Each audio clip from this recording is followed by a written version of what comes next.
Hey, I'm up in Las Cumbres and I'm doing a job spreading some chips. The company came up here and did some removals, and they cut down some massive big trees and chipped an enormous amount of wood here. And the property owner, I'm not going to say who it is, but the property owner had these people do some trimming. They wanted to get some of these branches cut back. And I want to point something out here. This is really important. There are tree guys and there are tree guys, and there are guys that do not belong in the trees. I want you to take a close look at this. These are spur marks. This is what you wear when you're removing a tree and you're going to destroy it. Now, all the way up the tree, whoever got up this tree just thrashed their way up there. They gouged their way up there. They inoculated this tree with every disease spur to go up and cut off just a couple of branches. So these people hired somebody to come out here to do them a favor, to do something that they needed to have done, and they trusted that the tree company knew what they were doing. Well, the guys know how to use chainsaws. They know how to cut down big trees.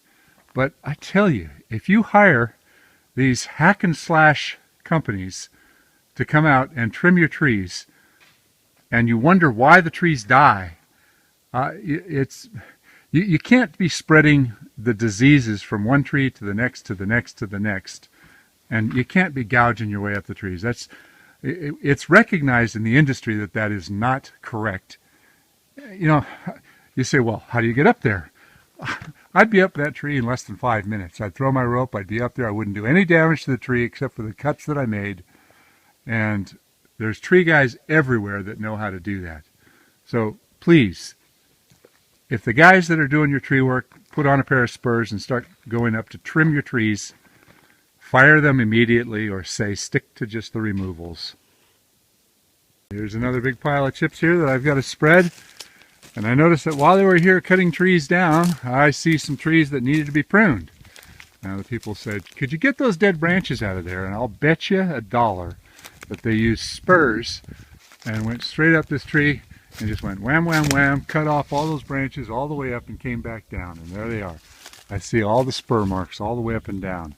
All right, we have a very interesting one here. We have 2 southern magnolia trees that suddenly died. And the homeowner said the trees looked really good until they hired somebody to come in and prune the trees. And I thought, well, what's going on? Well, I suddenly realized that there are spur marks all the way up the tree. Basically, these trees were inoculated by spurs all throughout. So the injections from whatever was spread throughout the tree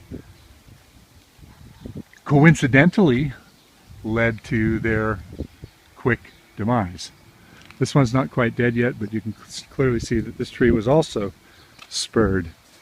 You never ever prune a tree using climbing gaffs. That's like damaging the tree to take care of it. Down in Willow Glen, there are some camphor trees that are absolutely incredible. This trunk, it's hard to tell in the video here, but it is clearly 5, maybe 6 feet across, and the root system is unbelievable. Somebody has come along and put in a root barrier. They have severed roots all the way along. There's roots been severed everywhere on this tree. And at one time they replaced the sidewalk and they came along with grinders and ground everything. You can see all the damage all the way through. You can see old scars. And on this side there's excessive pruning as well. So amazingly, they're still green. Long-term decay, long-term dieback, long-term problems. Time will tell, but boy, these things are absolutely remarkable. It's sad that the thought process didn't take into consideration that these trees would actually grow.